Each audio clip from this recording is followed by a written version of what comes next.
Bienvenue en ce début de semaine sur Radio Corsica International et Télépaèse. Un bon début de semaine à tous en ce lundi 14 octobre et une très très bonne fête à tous les justes. Bonjour, salut à tous.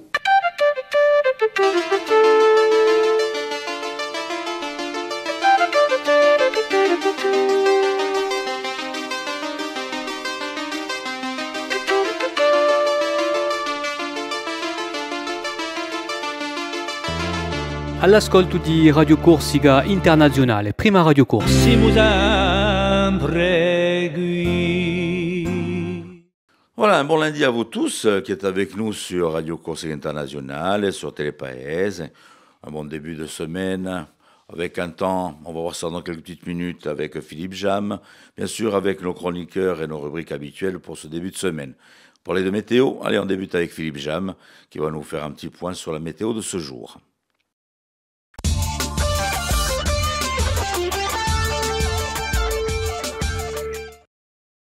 Bonjour Auguste, bonjour à toutes et bonjour à tous. En ce lundi, le ciel sera voilé le matin, alors que dans l'après-midi, les nuages deviendront de plus en plus nombreux le long de la côte orientale. Le vent de sud-est sera faible à modéré.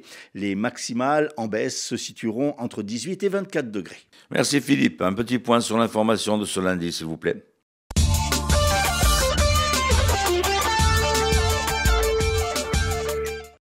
Dans le cadre d'une affaire de trafic de stupéfiants à Porto Vecchio, initiée voilà 4 mois, 4 hommes ont été mis en examen et placés en détention provisoire. Les 4 individus, âgés d'une vingtaine d'années, avaient été placés en garde à vue en milieu de semaine pour trafic de cocaïne et de cannabis, extorsion et tentative d'extorsion, association de malfaiteurs en vue de commettre des infractions liées aux stupéfiants et infractions à la législation relative aux armes et munitions. L'extrême droite insulaire est montée au créneau ce week-end à Bastia. François Filoni, délégué territorial du Rassemblement national, a présenté ses projets pour améliorer la vie des handicapés en Corse. Selon lui, 35 000 personnes sont en situation de handicap invisible et lourd sur l'île. Aussi va-t-il lancer un appel à l'ensemble des maires de Corse pour qu'avant la fin de l'année, ils prennent des actions en faveur des handicapés.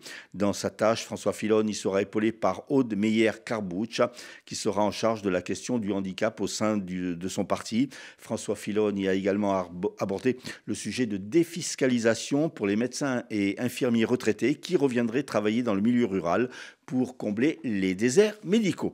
Restons à droite avec Christophe Cagnoni, candidat au municipal de Bastia en 2026, qui a lancé samedi sa démarche de l'Union des droites à Bastia, aux côtés d'Alexis Fernandez du RPR et Filippo De Carlo de Forza Nuova. L'Union per i Nostri sera donc présente au municipal de Bastia en 2026. Le parti a souligné les points d'accord d'alliance entre les 3 partis de droite: lutte contre le wokisme, défense de l'identité corse, lutte contre la paupérisation, accès aux logements sociaux en priorité aux insulaires ou encore sécurité des citoyens et fin des aides financières aux officines immigrationnistes. Du côté des nationalistes, on s'est mobilisé samedi à Ajaccio où environ une 60aine de militants de Nazione ont occupé durant plusieurs minutes le hall du magasin de bricolage Leroy Merlin.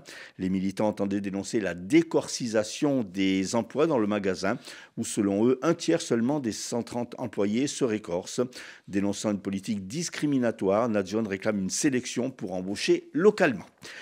La page sportive avec tout d'abord du football et le 5e tour de la Coupe de France. Corté s'est imposé en Balagne au tir au but 4-3 alors que les deux équipes n'avaient pu se départager 0-0.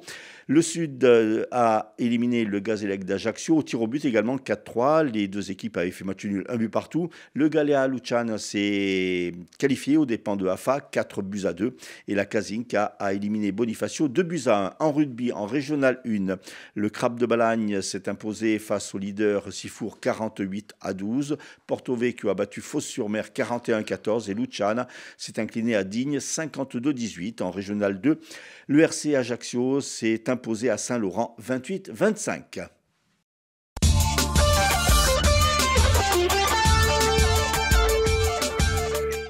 Philippe, on vous retrouve en fin de matinale et puis avec vos invités. Aujourd'hui, ce sera Lisa Bettini pour la présentation de son spectacle. Pour le moment, un petit détour avec Rémi sur l'ensemble des hippodromes de l'Hexagone pour faire un petit point sur les pronostics de ce jour. Les pronostics hippiques de Rémi sur Radio Corse International.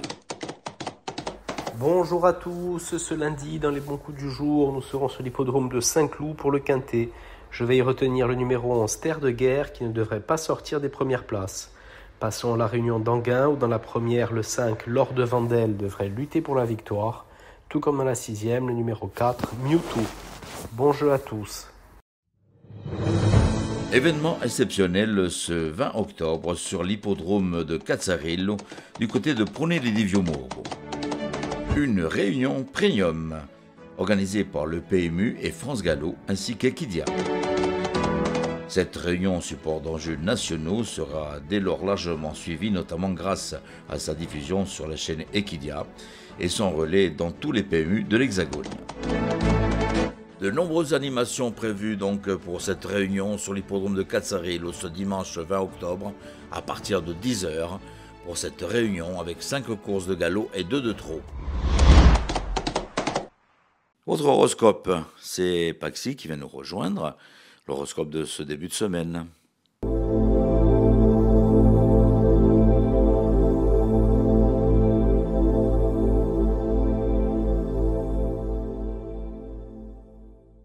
Et bonjour à tous, ravi de vous revoir pour cette fin de saison, cette rentrée.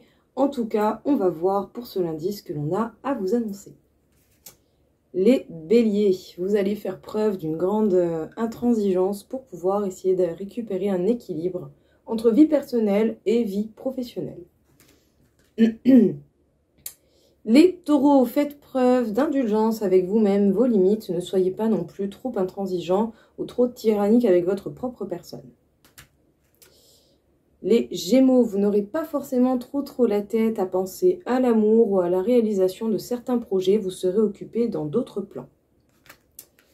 Les cancers, vous êtes déjà chargé, overbooké, pensez à favoriser votre côté émotionnel, n'allez pas non plus vous plomber le moral.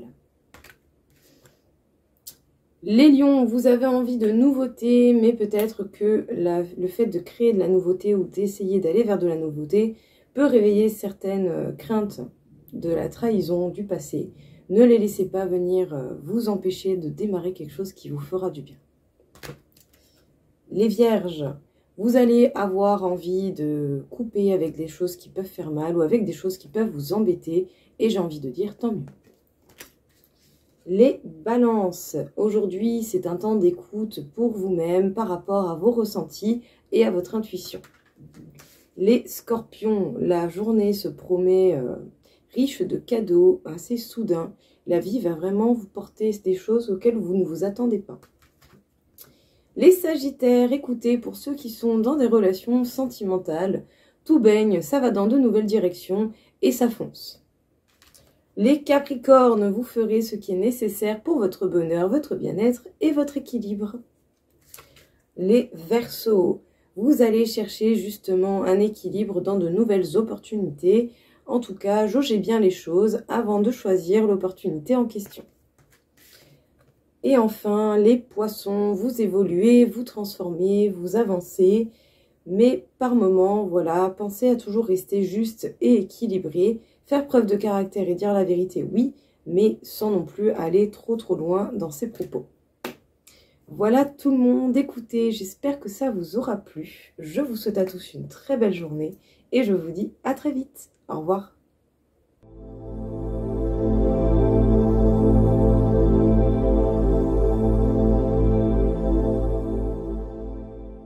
Et puis comme tous les lundis, c'est notre petite revue bien-être et c'est la charmante Laetitia qui est avec nous.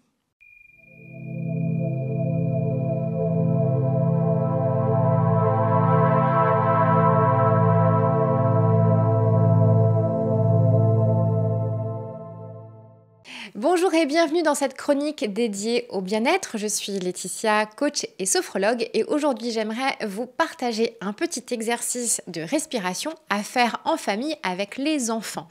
Alors si vous suivez cette chronique régulièrement, vous savez que je vous parle des bienfaits souvent de la respiration, à quel point ça fait du bien de respirer en profondeur, à quel point ça active le système parasympathique, donc l'effet détente et l'effet apaisement. On en a beaucoup beaucoup besoin dans notre vie, dans notre quotidien, où on est sursollicité, où on s'agite beaucoup. Et les enfants ne sont pas exclus de ça. Au contraire, ils sont aussi très sursollicités. Ils vivent des journées très remplies. Ils s'agitent beaucoup. Donc, eux aussi ont besoin de moments de calme et ont besoin aussi d'être initiés à cette respiration en profondeur. Donc, un petit exercice, on va s'aider de leur imagination naturelle pour les initier à cette respiration. Ce qu'on va leur proposer de faire, et je vous invite à le faire avec eux, c'est de leur proposer d'imaginer qu'ils tiennent entre les mains un bol de chocolat chaud. Alors, s'ils ont du mal à l'imaginer, n'hésitez pas à leur mettre un petit bol de dinette entre les mains si ça peut les aider. Donc, on leur propose de tenir un bol de chocolat chaud entre les mains et on va leur proposer de respirer l'odeur du chocolat avec le nez. Et ensuite, on va leur proposer de souffler sur le chocolat chaud pour le refroidir avec la bouche tout doucement et le plus longtemps possible. Et on va leur proposer de faire ça 3 ou 4 fois. À chaque fois, n'hésitez pas à leur proposer de souffler doucement et le plus longtemps possible. Donc, inspire par le nez, on respire l'odeur du chocolat et on souffle tout doucement sur le chocolat pour le refroidir. Voilà, c'est un petit exercice qui peut déjà aussi aider à les canaliser, à développer leur concentration, à vraiment faire en sorte qu'ils soient ancrés dans l'instant présent et vraiment au calme. N'hésitez pas à jouer le jeu jusqu'au bout et à leur proposer après de goûter le chocolat et de vous partager un peu ce qu'ils ressentent. Donc c'est vraiment un exercice ludique, mais au moins qui a l'avantage de leur faire prendre conscience de la façon dont ils peuvent respirer en profondeur pour se détendre et se calmer. Puis avec cette période automnale, le chocolat chaud, ça s'y prête bien. Voilà pour le petit conseil du jour. Je vous souhaite une très belle semaine, un bon chocolat chaud et je vous dis à très vite.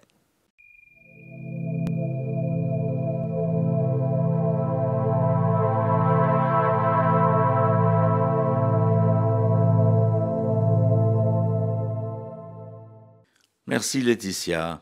Invité du jour, Lisa Bettini, qui va se produire dans quelques jours dans la région bastiaise. Et elle sera donc l'invitée de la rédaction de Radio Corse International et de Télépaese. Un petit gain de folie dans cette matinale aujourd'hui avec notre invitée, Lisa Bettini.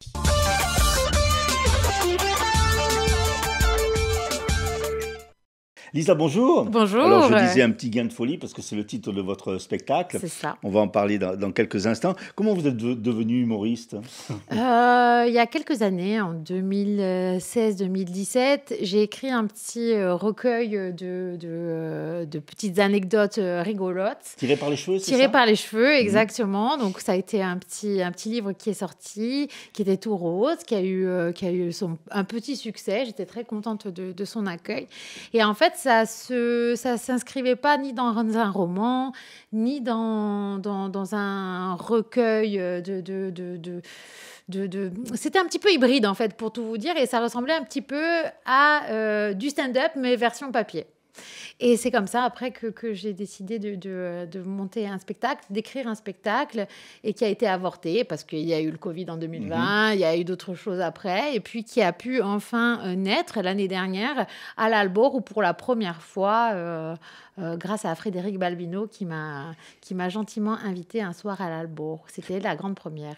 Parce que vous avez un parcours dans la com, c'est ça, la communication ? J'ai fait de la communication, j'ai aussi un parcours d'actrice, de journaliste, voilà, j'ai fait pas mal de choses. Apparemment, je m'ennuie un peu, donc je change très souvent. Et voilà, là maintenant, je répare des sacs à main. Enfin bon, je pense que dans une vie, si on a la possibilité de changer et d'expérimenter des choses et la chance de pouvoir le faire, il faut le faire à fond. Donc moi, je suis un peu comme ça. Alors ce spectacle, un petit gain de folie, donc qui va être le gain de folie qui va être donc au Petit Théâtre de l'Opéra le 18. Quel est un petit peu le thème ? C'est un seul en scène, c'est sûr ? C'est un seul en scène, c'est mélange vraiment humour et émotion. C'est pas un spectacle de stand-up, c'est vraiment un seul en scène avec une histoire. C'est autobiographique ? C'est autobiographique à 100%. Toutes les histoires racontées sont vraies. Évidemment, on a un petit peu romancé pour que ce soit peut-être un petit peu plus percutant, mais c'est exactement ça. Je vais retracer mon enfance, élevée par deux hippies qui sont mes parents. Et puis surtout, il y a ce gain, justement. Je gagne au PMU, j'ai pas le ticket, je le trouve pas. Si je le retrouve, j'invite toute la salle à boire un verre. Si je le retrouve pas, c'est la salle qui m'invite à boire un verre, quoi. En gros, c'est ça. Donc, vous allez suivre un petit peu les péripéties pour retrouver ce ticket. Alors, vous le disiez à l'instant, vous avez joué l'année dernière, à peu près à la même époque, à l'Albor. Le spectacle a évolué ou c'est... Non, il a évolué à fond. Il a évolué parce que j'ai pu faire pas mal de scènes depuis, notamment en Corse, à Paris également. Et j'ai pu tester beaucoup de blagues, j'ai pu créer des ambiances. Il a vraiment évolué. Je pense que les gens qui l'ont vu l'année dernière le reconnaîtront, mais ce sera pas le même. Et ni la fin a été changée aussi, donc il faut y surprise. Bah oui, pourquoi pas. Alors, justement, vous allez passer de l'Albor qui a plusieurs centaines de spectateurs à ce petit théâtre intime. Ça joue aussi ça dans le rôle du personnage. Vous avez plus de confiance peut-être avec le public. Exactement. J'ai des moyens. J'ai intégré des effets dans ce spectacle-là, de la vidéo, des lumières, tout ça, qui ne seront pas évidemment au Petit Théâtre de l'Opéra. C'était une volonté parce que ce spectacle est en rodage, donc il faut l'expérimenter dans des petites salles avec la proximité du public. Ça me semblait évident. Il fallait aussi, j'avais un délai à respecter. Je voulais que ça se fasse rapidement et le Petit Théâtre de l'Opéra a été très gentil et m'a accueilli très sympathiquement. Donc c'est tout ça qui fait que je vais pendant quelques mois vouloir... Enfin, je dis ça, mais là, maintenant, j'ai Marseille. Enfin bon, j'aimerais aller dans des petites salles, justement, pour aller à la rencontre du public, pour voir ce qui pourrait marcher, ce qu'il faudrait faire évoluer encore, parce que c'est un spectacle qui demande à évoluer encore, et au fur et à mesure des rencontres avec des spectateurs, de combien de fois je vais le jouer, et je pense que d'ici un an, il aura encore plus la même tête. Donc là, il y a ce spectacle donc, au Petit Théâtre de l'Opéra le 18. Il y a déjà d'autres dates de prévues? Il y a d'autres dates. Oui, à Marseille le 3 décembre. Là, je vais voir pour Ajaccio parce que j'aimerais bien aussi descendre à Ajaccio, qui est ma ville natale. Et puis après, on verra bien ce qui se présente à moi. Sinon, il y a d'autres projets toujours de travailler seul, ou vous aimeriez par exemple, incorporer une troupe ou jouer dans un film? Des films, genre, en fait, quand j'ai été comédienne plutôt de cinéma, on va dire, et de séries, c'était il y a quelques années.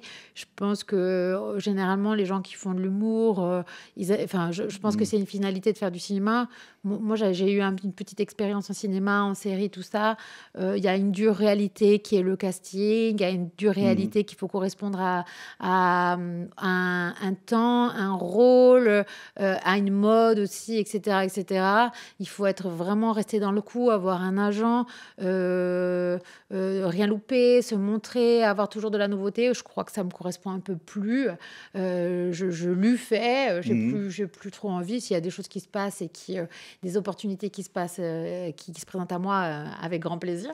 Mais je cours après rien, franchement. Donc c'est toujours le seul en scène avec cette pièce qui va évoluer. C'est ça. Et puis la proximité avec le public, ça me plaît bien. Ça me plaît bien de pouvoir avoir 7 heures pour raconter ce qu'on veut. Ça, c'est vraiment c'est une chance. Il y a un projet de livre aussi, non? Non, pas de projet de livre. Vraiment continuer de la scène, des petites scènes aussi, où quand on marche sous forme de plateau, où on est plusieurs humoristes. En plus, le stand-up se développe à fond sur l'île. Il y a plein d'endroits maintenant qui proposent du stand-up. Il y a même des beaux shows qui sont organisés l'été. Il y a de quoi faire encore aujourd'hui sur la scène corse pour raconter des blagues. Donc on vous retrouve donc ce 18 octobre donc avec Gain de folie au Petit Théâtre de l'Opéra. C'est ça. Merci Lisa, merci à bientôt. À vous, merci.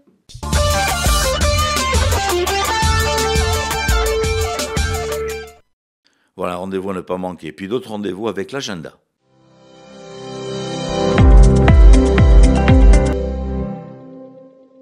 Une petite idée de sortie donc pour ce lundi 14 octobre. Nous allons débuter avec Calvi du côté de la cathédrale Saint-Jean-Baptiste de la citadelle de Calvi, avec un concert du groupe Aviletta avec Sandrine Luigi, concert qui débute à partir de 19h.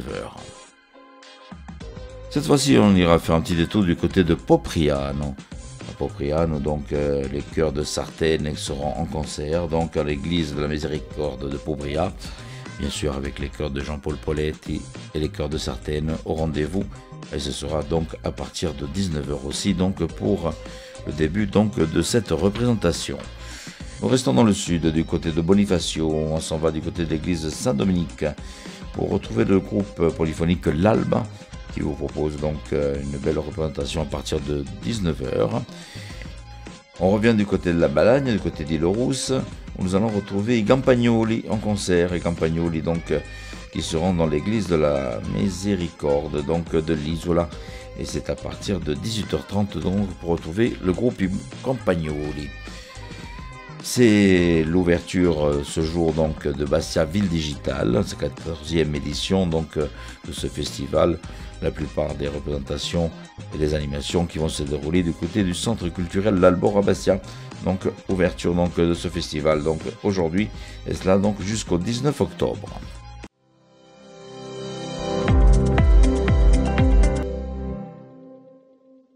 Allez, avant de se quitter, on va faire un petit détour avec Monsieur Cinéma, notre Monsieur Cinéma, Alain Luciani, avec une conférence qui aura lieu donc ce lundi.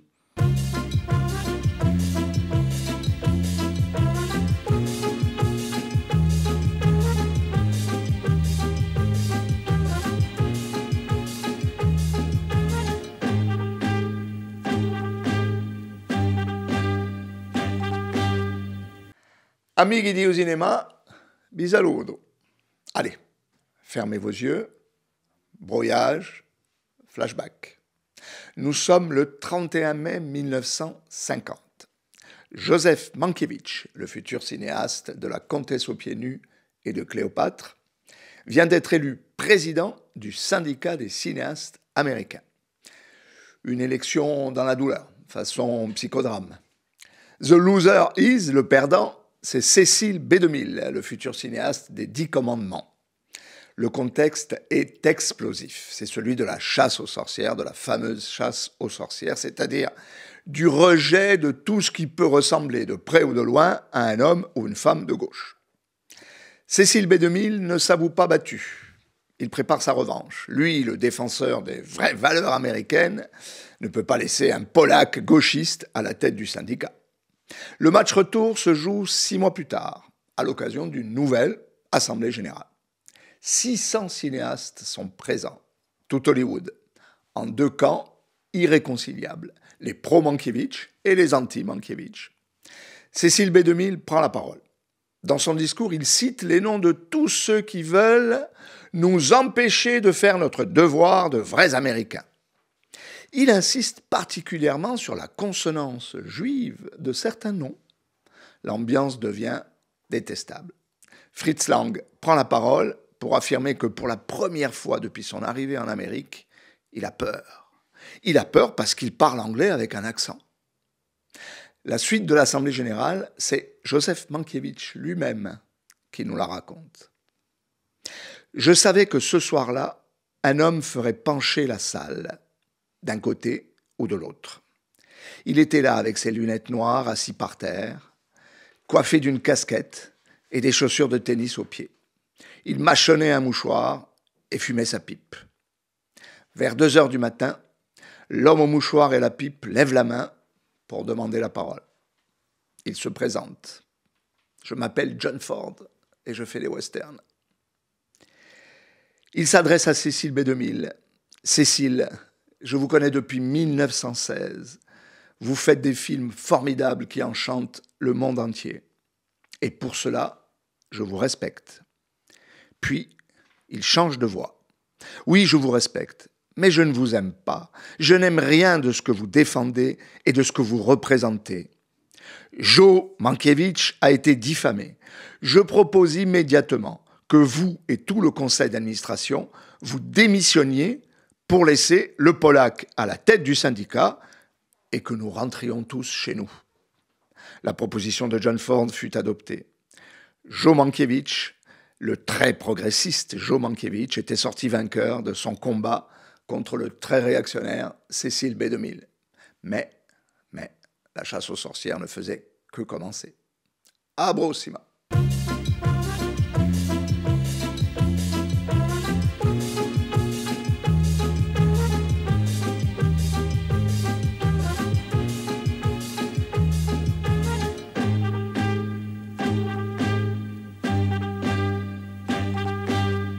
Lutte contre les trafics de drogue en Corse. 4 jeunes gens d'une vingtaine d'années ont été mis en examen et placés en détention provisoire.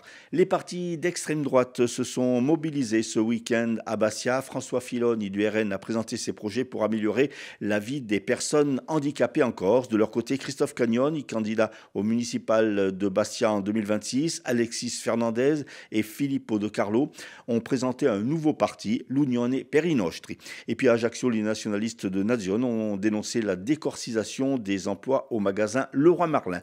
Météo, c'est un lundi partagé entre soleil le matin et nuages l'après-midi. On finit avec une petite magagne bastiaise, ça vous dit? Allez, on finit avec ça. Je vais vous souhaiter de passer un bon début de semaine, un bon lundi. E ci ritroveremo domani mattina alle stesse ore, même antenne. Tenete forte, a domani.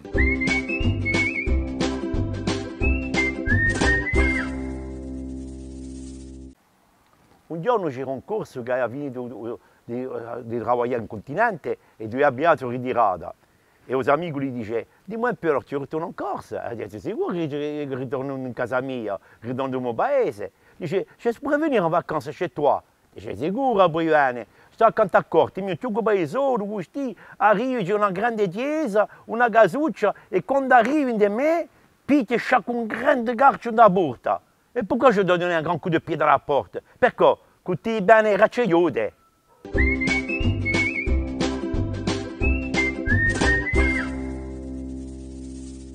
Un giorno c'è una maestra che lavora nella scuola e sente parlare tu mio Giugo.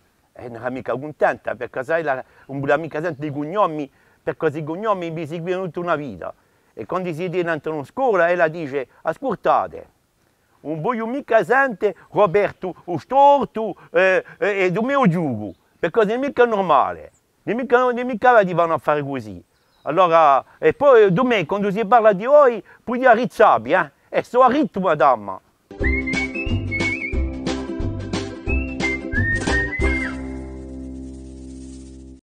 Bonjour, salut à tous.